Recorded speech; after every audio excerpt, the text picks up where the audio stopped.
Oshinoko Season 3 akhirnya selesai. Gue udah nonton dari awal sampai akhir, dan gue mengerti kenapa banyak orang kecewa sama anime ini. Dan kalian sadar nggak kenapa nih anime sepi banget? Di sosmed jarang banget dibicarain, jarang banget kayak tiba-tiba orang nge-tweet, wah ternyata, wah begitu, wah bagaimana? Gue bisa bantu jelasin, dan enggak. Alasannya bukan karena endingnya mengecewakan, tapi emang karena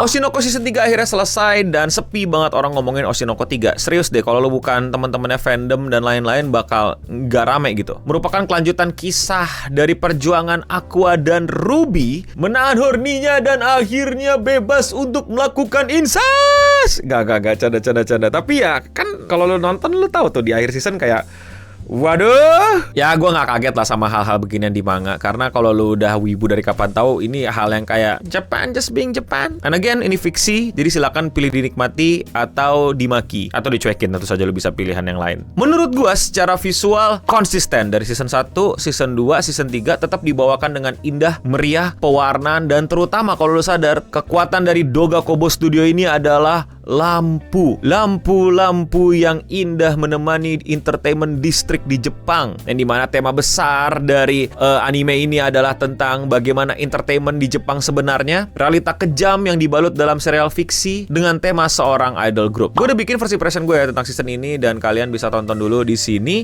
yang thumbnailnya kayak gini. Dan menurut gue, ya gue ngerti kenapa season 3 ini sepi penonton dan gak banyak yang ngomongin, gak banyak yang tiba-tiba nge-tweet atau bikin konten atau gimana.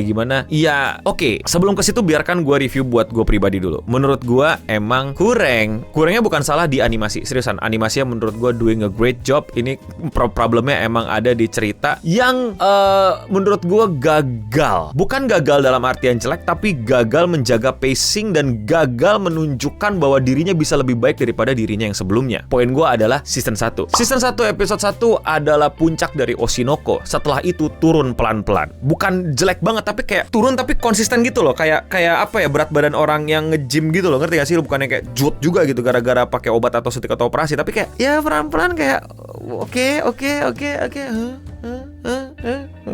Terutama di season 2, kalau kalian udah nonton season 2 pasti kalian akan merasakan hal yang sangat saya rasakan, yaitu adalah kenapa tiba-tiba kita sideways banget nih gitu loh. Dimana misi utama dari Aqua untuk revenge, tiba-tiba misinya jadi menentukan pacarku yang mana ya, yang biru apa yang merah. Dan mungkin itu cocok ya buat kalian yang suka sama sosok-sosok ikemen dan aku pengen menjadi Aqua, aku pengen terlihat cool, keren, santai, dingin, matanya ketutup satu, dan pacarku cantik ada 2, adikku cantik ada 1, ibuku cantik karena ibuku Ai. Gue sih nggak secara subjektif sekali dan sangat personal sekali, sangat tidak cocok melihat Aqua, dan jatuh jadi kayak ini impian cowok-cowok zaman dahulu banget nih, Sasuke 2026 lah. Dan di season 3 gue melihat dia makin Sasuke 2026 ya, Sasuke terbaru ya, Sasuke 2.0 ya, yang kayak always 2 step ahead, dan jangan cintai aku karena aku orang yang kotor.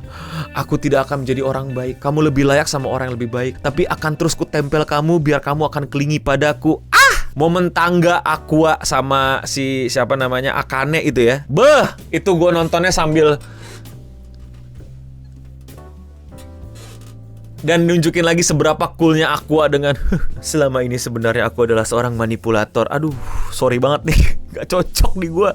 Tapi lagi-lagi ini subjektif, mungkin kalian malah cocok banget ngeliatnya, dan menurut gue kayak Dan gue nontonnya lagi, gue tahan-tahan nonton. Padahal menurut gue banyak banget pengadeganan yang bagus. Bagaimana digambarkan emosi tidak baiknya Aqua, bagaimana digambarkannya tentang hancurnya Ruby, sedihnya Ruby, bagaimana masa lalunya. Menurut gue itu bagus banget. Cuman jadi ketutupan sama jalan cerita yang mau nge-meme gitu kayaknya autornya. Ditambah di akhir siskonnya dibikin kompleks yang kayak sorry, gue gak mau memuji itu dengan bilang kata kompleks gitu, itu understatement gitu. Borderline bro, aduh, bener-bener dah. Ditambah dengan sosok Sasuke kita ya, Hoshino Aquamarine, tiba-tiba bilang, iya akulah dokter gitu, kayak no.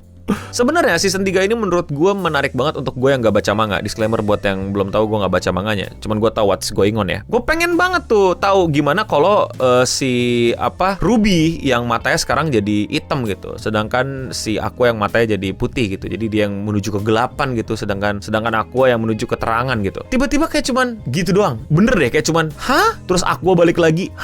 Boleh gak sih kita nikmatin Ruby versi dark dan sedark-darknya Ruby gitu? Tapi kayak bener-bener cuman kayak colek-colek tetangga gitu loh. Nggak ada yang dark banget, nggak ada yang kayak The Manipulator dan lain-lain. Justru kelihatan banget kalau author nih nggak tega gitu bikin Ruby tuh nggak harus dark banget lah, nggak harus sampai bunuh orang lah, tapi manipulatornya manipulator bener-bener sampai bisa dibenci orang lah. Ini manipulatornya yang kayak win-win solution gitu. Ngerti gak sih lo? Contoh yang drama cosplayer gitu kan, yang terjadi di Jepang tentu saja bukan yang terjadi di sini. Itu kayak apa ya? Kayak win-win solution. Orang nggak merasa dimanipulasi sama Ruby gitu loh. Kita pun sebagai penonton ngerasa nggak kalau si Ruby manipulasi? Enggak, lebih kepada cerdik aja ya kan. Jadi gue nggak merasa jadi wah Ruby jangan lakukan itu, kamu anak baik, kamu itu kan Sarina sebenarnya yang apa tulus dan apa ingin menyenangkan semua orang dengan senyumanmu dan tarianmu.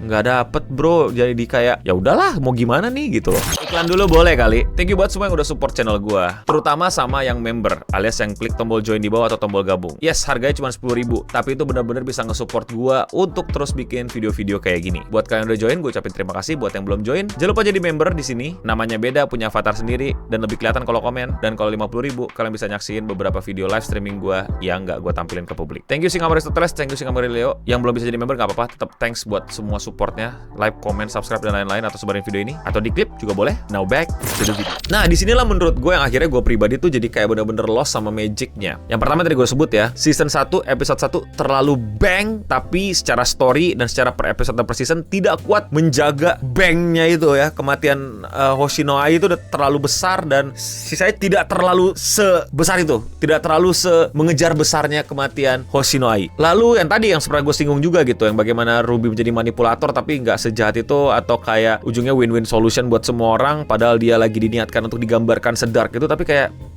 apa nih? Nah itu tuh magicnya hilang ketika apa ya? Gue adalah orang yang kerja di dunia entertainment dan gue juga sangat ngikutin entertainment Jepang. Mungkin nggak separah kalian, tapi ya intinya gue tau lah gimana dan segala macam. Gue senang banget ketika mereka ngebahas tentang bagaimana sebuah film diproduksi. Gue pengen tahu tuh gimana film-film Jepang diproduksi, sebuah album dan lain-lain, kolaborasi, kerjasama, talent, dan juga dark system di belakangnya dan gimana tusuk-tusukannya mereka, gimana kita lihat si Kana dijebak dan lain-lain. Tapi kenapa ini anime tuh kalau bahasa kasarnya half ass, tau gak lu? Half ass, nanggung gitu. Instead of menjadikan ini benar-benar perkara, selalu ada jalan keluar yang tiba-tiba Aqua bisa selesaikan tanpa harus melukai berbagai macam pihak gitu. Atau waktu Kana waktu mau dilahap sama director gitu ya, itu kayak ketawa-tawa endingnya gitu, kayak gue nggak tahu apa yang mau diharapkan dan emang apa yang mau ditawarkan sama si autor ya. Tapi menurut gue ini malah membuat kita jadi semakin nggak terbuka gitu sama apa yang terjadi di luar sana gitu. Seberapa kejamnya dunia entertainment, terutama yang lagi dibahas yaitu di Jepang gitu. Seakan-akan lu bakal aman aja, seakan-akan lu bakal baik-baik aja gitu. Dari satu skandal yang lain sekalian diciptakan, tusuk-tusukannya atau ketidaksetujuannya dan lain-lain. Jadi tenang aja, pasti ada jalan keluarnya yang happy buat semua gitu. But in real life, it's more complicated dan lebih dark menurut gua. Jadi analogi gua Oshinoko tuh kayak ayo lo, nggak jadi. Ayo lo takut tuh serem. Aman aja. Jadi buat gua pribadi yang tahu seberapa ngerinya entertainment terutama di Jepang, mungkin kalian yang ngikutin idol Jepang kalian juga udah tahu seberapa ngerinya. Jadi kayak berasa half ass, nanggung banget. Terutama untuk karakter development Ruby di sini yang ujung-ujungnya cuman return to zero plus sekarang punya hawa nafsu yang sangat besar ke Aqua.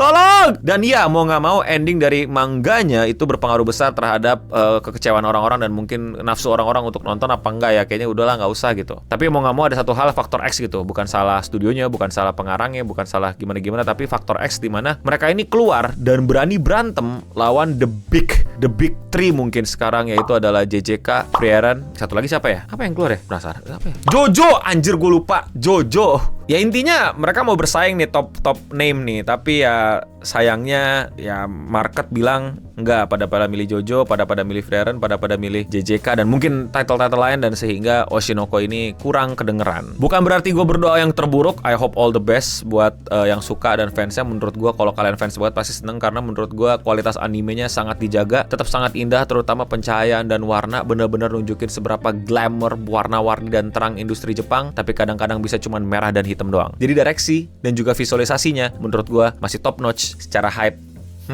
secara cerita, Secara keanehan, ya gue nggak kaget sih sama autornya untuk seaneh ini dan bikin sengeri ini. Gue nggak kaget nanti season terakhir, kan udah mau season terakhir nih ya, tiba-tiba nih ya season terakhir. Oh iya, itu juga pengen gue bahas tuh, yang kayak tahu-tahu di reveal-nya siapa the real father, the real culprit di balik ini semua, yang dimana Aqua ngabisin duit buat tes DNA dan lain-lain, dan tiba-tiba kayak cuman lewat diomongin doang. Gue kecewa sebagai pencinta film detektif dan lain-lain, karena udah sangat dibuild bagus di season 1, tapi di season 2 ya lumayan udah mulai dibikin oke, tapi habis itu di season 3 tiba-tiba kayak bingung mau gimana gitu. Mungkin inilah pengaruh besar dari kalau kalian terlalu kecanduan main Apex sampai ikut turnenya. Tapi kalau menurut kalian bagaimana para penggemar Hoshino Ai?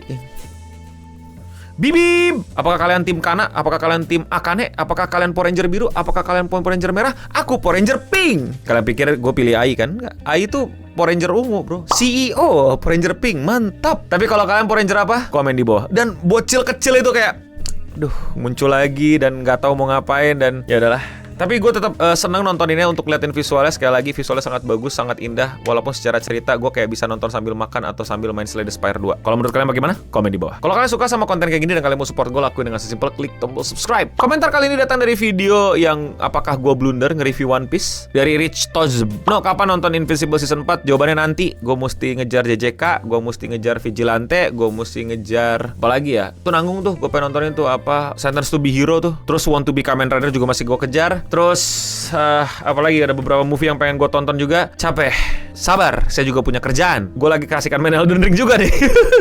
Ya udahlah, semoga kapan-kapan bisa ya. Mau komentar kalian dibacakan? Komen aja di bawah. Dan ya, sekian Radio Singham untuk episode kali ini. Gue udah mending pamit undur diri, dan untuk kita semua, gue suka banget lagunya. Anata na na ni na na na na na na no tameni. Itsuka stay clean and sound. Itsuka tan tan.